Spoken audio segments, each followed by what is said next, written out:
নমস্কার বন্ধুরা। আজকে 14 তারিখ, 14ই জানুয়ারি, রবিবার দিন সন্ধ্যাবেলা আজকে একটা ভিডিও আপলোড করছি। এটা আমি কয়েকটা ভিডিওতে দেখছিলাম যে আপনারা অনেকেই বলেছেন যে দাদা যদি একটু স্টক কয়েকটা বলেন তাহলে আমাদের সুবিধে হয়। তো সেই জন্যেই আমি এই ভিডিওটা করেছি। এই ভিডিওটা মেনলি আমি স্টকই বলবো, স্টকের নাম বলবো। আর যে নামই বলি না কেন ওটা কিন্তু প্রথমেই ডিসক্লেমার বলা আছে, দেওয়া আছে, আবারও বলে দিচ্ছি। পেপার ট্রেডিংয়ের জন্য বলছি এবং এডুকেশনাল পারপাসে বলছি। আপনারা আমার কথা শুনে কোনো বাই বা সেল আমি রেকমেন্ডেশন করছি না। তাই জন্য আপনারা বাই সেল যদি করেন তাহলে নিজের মানে কি বলবো অ্যানালিসিস করবেন বা কোনো সেবি রেজিস্টার্ড অ্যানালিস্টের সাথে কথা বলে ডিসিশন নেবেন। কারণ আমার মনে হয় আমার মতো সেবি রেজিস্টার্ড অ্যানালিস্ট নয় তাদের কথায় যদি কোনো শেয়ার কেনাবেচা করেন তাহলে আপনার ক্ষতি হওয়ার সম্ভাবনা সবথেকে বেশি এবং আপনার পোর্টফোলিও খারাপ হয়ে যাওয়ার সম্ভাবনা বেশি। তো আমি এখানে আমার যেটা মনে হয় বা আমার নিজের হয়তো পোর্টফোলিওতে বেশ কিছু কিছু শেয়ার থাকে সেইটা নিয়ে বা হয়তো আমি ভবিষ্যতে নিতে পারি এরকম পার্টেও আমি আলোচনা করি মাঝে মাঝে। তো আমি জানি না আপনারা কতজন আমি যে যে শেয়ার বলেছি সেটা নেন, কারণ আমি জানি এখানে যারা আমার ইউটিউবে দেখেন তারা শুধু আমার দেখেন না, অনেক ইউটিউবারের কাছ থেকে আপনারা স্টক পান এবং এত স্টক আপনারা পান আপনাদের প্রত্যেকের, মানে আপনাদের কেন আমাদের প্রত্যেকেরই, মানে যারা শেয়ার মার্কেটে কাজ করে তাদের প্রত্যেকেই কিন্তু ক্যাপিটাল সীমিত। আর আমরা একদমই নিম্ন মধ্যবিত্ত, আমাদের তো ক্যাপিটাল আরোই সীমিত। তো প্রচুর স্টক জেনে কত টাকা স্টক আমরা লাগাতে পারবো এটাই একটা মানে খুব ডাউট ব্যাপার থাকে। ওই জন্য আমি খুব বেশি স্টকের নাম এখানে বলি না, কারণ অনেক চ্যানেলেই প্রত্যেক দিন দুটো তিনটে চারটে করে স্টক ওনারা বলেন। তো ওই জন্য আমি আর সেরকম বলি না। আমি মেনলি নিফটি ব্যাংক নিফটির ওপরই ফোকাসটা দিই, মার্কেট কীরকম যেতে পারে তার উপর ফোকাস দিই এবং মার্কেটের সাইকোলজি আমার যতটা মনে হয় যে মার্কেট এইরকম সাইকোলজি হিসাবে কাজ করতে পারে, তো আমি সেইটা চেষ্টা করি নিজের মতো করে বলার। এবারে তার মধ্যে হয়তো নিশ্চয়ই আমি ভুল হব বা কখনো কখনো ভুল হয়েওছি। তো এটা পার্ট অফ গেম, এটা হবেই। আর আরেকটা কথা আমি শুরুর আগে বলি, সেটা হচ্ছে আগের ভিডিওয়ে, মানে শুক্রবার যে ভিডিও, না শুক্রবার না তার আগের মনে হয় ভিডিওয়ে আমি বলেছিলাম যে শুক্রবারের ভিডিওতেও বলেছিলাম, তার আগের ভিডিও বলেছিলাম, দেখলাম একজন কমেন্টস করেছেন যে এই রাম মন্দির আপনি বলছেন রাম মন্দির ওপেনের সাথে টেকনিক্যালের কোনো মিল নেই। তো উনি ঠিকই বলেছেন, রাম মন্দিরের সাথে মানে রাম মন্দির যে ওপেন হবে তার সাথে আমাদের টেকনিক্যালের কোনো মিল নেই। কিন্তু এই কথাটা মানতে হবে যে আমাদের টেকনিক্যালের ওপর বেস করে কিন্তু সবসময় শেয়ার মার্কেট চলে না। অনেক সময় সেন্টিমেন্ট, সাইকোলজি, নিউজ বেস তার উপর কিন্তু চলে। আলটিমেটলি তারপর আপনার টেকনিক্যালটা আসে, কিন্তু তার আগে অনেক কিছু এফেক্ট বা ফ্যাক্ট করে। তো যাই হোক, এটা একটা ব্যাপার যে উনি বলেছেন, উনি ঠিকই বলেছেন, কিন্তু কিছু কিছু ব্যাপার কিছু কিছু সময় লেগে যায়, এটা টোটকা টাইপ আর কিছু নয়।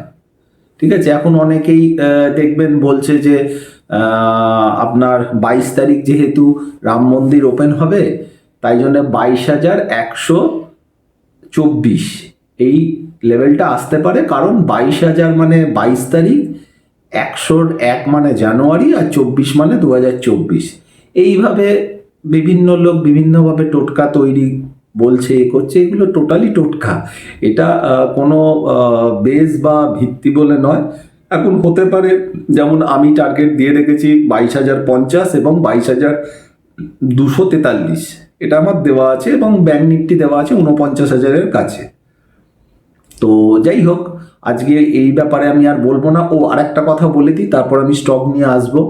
সেটা হচ্ছে আমাকে বেশ কিছুজন হোয়াটসঅ্যাপ করেছিলেন যে দাদা অপশান গ্রুপে জয়েন করবার জন্য বা ক্যাশ গ্রুপে এক দুজন জয়েন করবার জন্য বলেছিলেন। তো আমি এখানে বলি যে দুটো গ্রুপই এখন রানিং চলছে। এখন জানুয়ারি মাসে যেহেতু চলছে অপশান গ্রুপ, আমি বলছি অপশান গ্রুপ যেহেতু জানুয়ারি মাসে চলছে, এখন তো জয়েনিং হচ্ছে না, আমি ক্লোজ যেহেতু করা হয়ে গেছে, আমি এই উইকের লাস্টে মানে নেক্সট উইকের লাস্টে আমি ফেব্রুয়ারি মাসের অপশান গ্রুপে অ্যানাউন্স করে দেবো। কারণ আমাদের জানুয়ারি মাসের অপশান গ্রুপটা শেষ হচ্ছে 25শে জানুয়ারি। আর প্রত্যেক মাসের মতো আমি 3 দিন কি 4 দিন নতুন যারা গ্রুপ জয়েন করেন তাদের দেখার জন্য আমি সুযোগটা দিই এক্সট্রা 3-4 দিন। তাদেরকে প্রথমে পুরোনো গ্রুপে দিয়ে রাখি, তাহলে তারা ব্যাপারটা আরও বুঝতে পারেন কী টাইপের কল আসছে, কখন আসছে, কিভাবে কাজ করতে হবে। 3-4 দিন তাদের আমি এক্সট্রা দিয়ে রাখি। তো সেইটা আমি নেক্সট উইকে অ্যানাউন্স করে দেবো। তো তখন আপনারা যেরম অ্যানাউন্স করবো সেরমভাবে করতে পারেন। এটা হচ্ছে অপশান গেল। ক্যাশ গ্রুপ যেটা আমাদের 10খানা স্টকের একটা ক্যাশ গ্রুপ শুরু হয়েছিল, যে প্রত্যেকটা স্টক 5% করে অ্যাচিভ করলেই তখনই আমরা একটা কল হিসাবে ধরবো। তো সেই গ্রুপে অলরেডি সম্ভবত 7খানা আমাদের অ্যাচিভ হয়ে গেছে। 1 তারিখ 1 জানুয়ারি থেকে গ্রুপটা ওপেন হয়েছিল। তারপরে অনেকে বলেছিলেন, কিন্তু আমি তাদেরকে না করে দিয়েছিলাম এই কারণেই, কারণ অলরেডি আমাদের কল প্রোভাইড শুরু হয়ে গেছিল, তো ওই জন্য না করেছিলাম। তো যাই হোক, 10টা কলে 7টা অ্যাচিভ হয়ে গেছে, 3টে বাকি আছে। তারপর দেখা যাক কি হয়। তারপরে ক্যাশ গ্রুপটা বলা যাবে, অপশান গ্রুপটা আমি নেক্সট উইকে বলে দেবো। এটা গেল সার্ভিস। এইবার আসি স্টক বলার আগে আগে বলি, আমি আজকের ভিডিওর একটা ভিডিও আগে আমি ওএনজিসি নেওয়ার জন্য আপনাদের বলেছিলাম। আমি জানি না কতজন নিয়েছেন, হয়তো অনেকে শুনেছেন ওএনজিসি ভালো হবে না, এরকম হয়তো বৃহস্পতিবার দিন আমি যে ভিডিওটা বার করেছিলাম সেই ভিডিওতেই ওএনজিসি বলা ছিল। অনেকে হয়তো ভেবেছিলেন ওএনজিসি সেরকম চলবে না, ও একখানা মানে দাদা বলতে হয় বলে দিয়েছে। কিন্তু কি দেখলাম, শুক্রবার ওএনজিসি 5% মোটামুটি বেড়েছিল। তো যাই হোক, আমি এখানে যে স্টকগুলো বলি সেগুলো আমার মনে হয় রানিং হবে বলেই বলি, না হলে আমি ওই দায় ছাড়া কোনো স্টক আমি বলি না। যে বলতে হয় বলে দিলাম, আমি বলি না। সেরকম করলে আমি প্রত্যেক দিনই ভিডিও করতে পারতাম, আর প্রত্যেক দিনই 3টে 4টে 5টা করে স্টক আমি নাম বলতে পারতাম। তো সেটা বলে কোনো লাভ হবে না। তো যাই হোক, আবারও বলছি, আমি আগেও 2টো ভিডিও করেছিলাম, যেটা হচ্ছে ভোটের আগে ডিভিডেন্ড পেইং স্টক বাই করবার জন্য। এখনও দেখুন ভিডিওগুলো পড়ে আছে। যে দামে বলেছিলাম সেই দাম থেকে কোথায় দাম চলে গেছে স্টকগুলো শুধু দেখতে থাকুন, ঠিক আছে? তো যারা নিয়ে বসে আছেন তাদের অসংখ্য ধন্যবাদ, এবং তারা জানেন কি রিটার্ন এখন পাচ্ছেন। এবং যারা ধরে আছেন তাদেরকে এখনও অনুরোধ করব, এখনও কিন্তু ছাড়বেন না, কারণ একটা বড় ডিভিডেন্ড পেতে পারবেন, বড় ডিভিডেন্ড একটা পেতে পারেন। কারণ সমেত আমি ভিডিওয়ে বলে দিয়েছিলাম। দরকার হলে আমি আজকে এন্ড স্ক্রিনে, এই ভিডিওর এন্ড স্ক্রিনে আমি নিশ্চয়ই ভিডিওর লিঙ্ক আমি দিয়ে দেবো, দেখে নেবেন। এবারে বলি যে ওএনজিসি, আবারও বলছি বাই করুন। ওএনজিসির আমি মোটামুটি 1 বছরের টার্গেট দেখছি 300+, রাউন্ড ফিগার ধরে নিন 300 টাকা, মানে প্রায় 35-40%-এর কাছে এখনও ইনক্রিজ আছে ওএনজিসি। শুধু তাই নয়, ওএনজিসি থেকে খুব ভালো একটা ডিভিডেন্ড পাওয়া যাবে। এছাড়াও আবারও বলছি, বিপিসিএল, আইওসি, কোল ইন্ডিয়া, আরইসি, পিএফসি এগুলো থেকে খুব ভালো মতো এবারে ডিভিডেন্ড দেবে। এবং সম্ভবত আর বেশি দেরি নেই, এটা জানুয়ারি মাস, ফেব্রুয়ারি মার্চের মধ্যে হয়তো ডিভিডেন্ড ডিক্লেয়ার হয়ে যাবে। স্পেশাল ডিভিডেন্ড ডিক্লেয়ার হতে পারে ইত্যাদি, কারণ লোকসভা ইলেকশন আছে, আমি ভিডিও ইন ডিটেলস বলেছিলাম। তো আপনারা যদি ডিভিডেন্ড ভালো নিতে চান তাহলে এখনও বাই করতে পারেন, কারণ অয়েল কোম্পানিগুলো খুব ভালো প্রফিট করেছে। অর্থাৎ গভর্নমেন্ট এবারে কোম্পানিগুলোর থেকে ভালো মতো ডিভিডেন্ড একটা চাইবে এবং ডিভিডেন্ড দেবে, যেহেতু এগুলো প্রত্যেকটাই আমাদের গভর্নমেন্ট কোম্পানি। তো মেনলি বিপিসিএল, আইওসি, কোল ইন্ডিয়া, ওএনজিসি, পিএফসি, আরইসি এগুলো থেকে আশা করছি খুব ভালো ডিভিডেন্ড পাওয়া যাবে। হিন্দুস্তান জিঙ্কও তার মধ্যে থাকছে ডিভিডেন্ড পাওয়ার জন্য। আর লং টার্মের জন্য আমি বলবো যে ওএনজিসি নিন। আমি 300+ টার্গেট দেখছি, কারণ একটু লং টার্ম চার্ট যদি দেখা যায় তাহলে দেখতে পাচ্ছি যে একটা ভালো ব্রেকআউট হয়েছে, এবং আমি 300 টাকা টার্গেট নিয়ে আমি এগোচ্ছি। ওটা আরও বাড়তে পারে, সেটা পরের কথা, এটা র্যাডারে রাখুন। সেকেন্ড হচ্ছে, আবারও বলছি, টাটা এলএক্সিকে ভুলে যাবেন না। টাটা এলএক্সি কিন্তু যে দামেই থাক না কেন এখান থেকে আরও দৌড়াবে। হতে পারে আপনাদের 8,000-9,000 টাকা স্টক মনে হতে পারে দাদা এত দামি স্টক, কিন্তু ব্যাপারটা দামি কম দামি নয়, দামিটা আরও বড় দামি হয়। যেটা আমার অভিজ্ঞতা আমি দেখেছিলাম, আমি নিজে এমআরএফ নিয়েছিলাম 7,500, 8,000, 9,000 টাকায়। তখনও আমি ভেবেছিলাম, তখন অনেক বছর আগে আমি কথাটা বলছি, তখন আমি ভেবেছিলাম বাপ রে বাপ, 9,000 টাকার এমআরএফ, এ আর কত বাড়বে। ঠিক আছে, আমি যে ভুলটা করেছিলাম যে আমি ওই 500, 1,000, 1,500 টাকা দেখে এমআরএফ আমি বেচে দিয়েছিলাম। আজকে এমআরএফ 1,00,000+। এবং আপনারা যদি টাইমটা দেখেন তাহলে কিন্তু এমন কিছু নয়, মানে 9,000 টাকা স্টকটা কিন্তু 10-12 গুণ হয়ে গেছে। যদি কোম্পানির পোটেনশিয়াল ঠিক থাকে, লং টার্ম ভিউ ঠিক থাকে, ম্যানেজমেন্ট ঠিক থাকে, তাহলে কিন্তু কোন শেয়ার কোন দাম হতে পারে সেটা আমি আপনি ভাবনারও উপরে। আর মার্কেট, আমি আবারও বলেছি, বুল মার্কেটে আমরা আছি, অর্থাৎ স্টকের দাম আমরা ভালো পাবো, কিন্তু স্টকগুলো ঠিকঠাক চুজ করতে হবে। যেমন আমি যে ম্যাগাজিন 3টে বার করেছি, একটার তো রেজাল্ট বার করে দিয়েছি, কি কি স্টক দিয়েছিলাম, বাদ বাকি 2টোর রেজাল্ট আমি নেক্সট কোনো একটা পরপর ভিডিও করে আমি বার করে দেবো। যারা যারা নিয়েছিলেন খুব ভালো প্রফিট পেয়েছেন। এবার আমি বলে দিই, ওই স্টকগুলো আমি দেওয়ার পর যদি কেউ নেন, সেখানে কিন্তু একটু প্রবলেম থাকতে পারে। তার কারণ আমি যে স্টকগুলো বেচেছিলাম সেটা সেই সময়ের পরিপ্রেক্ষিতে বেচেছিলাম, সেখান থেকে স্টকগুলো র্যালি হয়ে গেছে। তো এইবার আমি বলছি না স্টকগুলো খারাপ, স্টকগুলো ভালো, ওকে, কিন্তু র্যালি হয়ে গেছে। এবার যদি একটা লং টার্মে কনসোলিডেটে চলে যায় তখন আপনাদের খারাপ লাগতে পারে। তো যাই হোক, কিন্তু লং টার্মের জন্য আমার মনে হয় টাটা এলএক্সি রাখতে পারেন। পোর্টফোলিও ঠিকঠাক থাকবে। অবশ্যই নিজেরা বিচার বিবেচনা করেই বলবেন, আমার যেটা মনে হচ্ছে তাই আমি বলছি।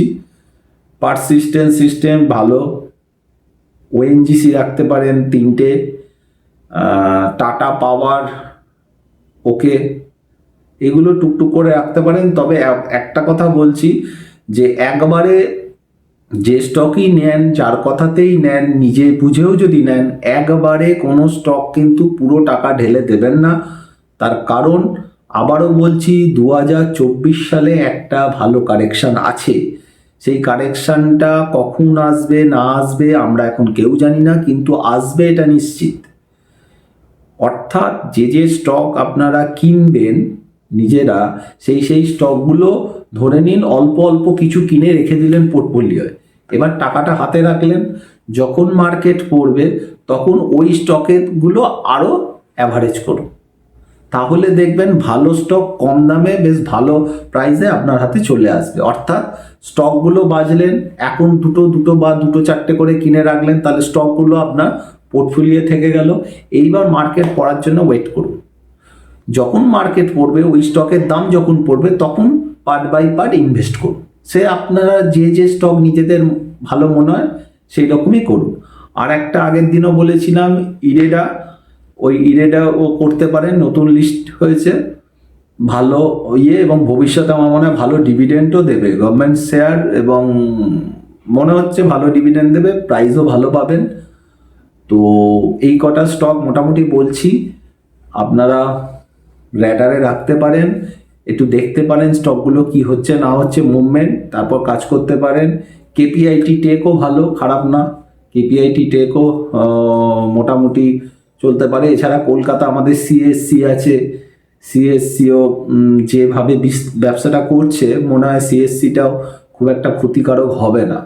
তো এই স্টক মোটামুটি বললাম, অনেক স্টক বলে ফেলেছি, কারণ একটা আমাদের মধ্যে কতগুলো স্টক নেওয়ার ক্ষমতা আমরা নিজেরাই জানি না, আর দুটো একটা করে স্টক নিয়ে কিন্তু কোনো লাভ হয় না। কারোর পোর্টফোলিও একটা দুটো করে যদি স্টক নিয়ে রেখে দিই তাতে কোনো লাভ হয় না, একটু কোয়ান্টিটি রাখতে হয়, তাহলে গেনটা ভালো পাওয়া যায়। তো আমার মনে হয় আপাতত ফোকাস করুন হচ্ছে এই ডিভিডেন্ড ভালো পাওয়ার জন্য, যেটা লোকসভা ইলেকশনের আগে, এইটার জন্য চিন্তা করুন। অথবা ওএনজিসি একটু ইয়ের জন্য, একটু লং টার্মের জন্য ONGC, Tata Elxsi, Persistent System, KPIT Tech, Tata Power, CSC, এই স্টকগুলো মোটামুটি দেখতে পারেন। এছাড়াও পরবর্তীকালে আরও কিছু কিছু স্টক আমি বলবো, তবে লিমিটেড স্টক বলবো, কারণ আনলিমিটেড স্টক বললে আপনারা কতগুলো নেবেন, তাই না, প্রবলেম হয়ে যাবে। তো এইগুলো মোটামুটি রাখুন, আমার মনে হয় ঠিক আছে। এখন মার্কেট ওকে, এখন দেখা যাক সোমবার কি হয়, সোম মঙ্গল বুধ কি হয়।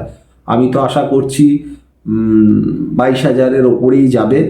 অলরেডি যারা ফ্রি টেলিগ্রাম গ্রুপে জয়েন করেননি তারা অবশ্যই জয়েন করতে পারেন, কারণ ফ্রি টেলিগ্রাম গ্রুপে প্রত্যেকদিন Nifty bank Nifty support resistance দিই। মাঝে মাঝে ডেটা কি চেঞ্জ হচ্ছে না হচ্ছে নিফটি ব্যাংক নিফটির সেটা দিই, কারণ ওটা দেখে অনেকেই কিন্তু কাজ করে ভালো পয়সা পায়, ওনারাই বলেন। এছাড়াও আমি ফ্রি টেলিগ্রাম গ্রুপে লাস্ট দিন একটা কল 22,000-এর কল আমি লাইভ মার্কেটেই দিয়েছিলাম। হয়তো যারা ফ্রি টেলিগ্রাম গ্রুপে আছে তারা জানেন যে লাইভ মার্কেটে দিয়েছিলাম 22,000 নিফটির কল।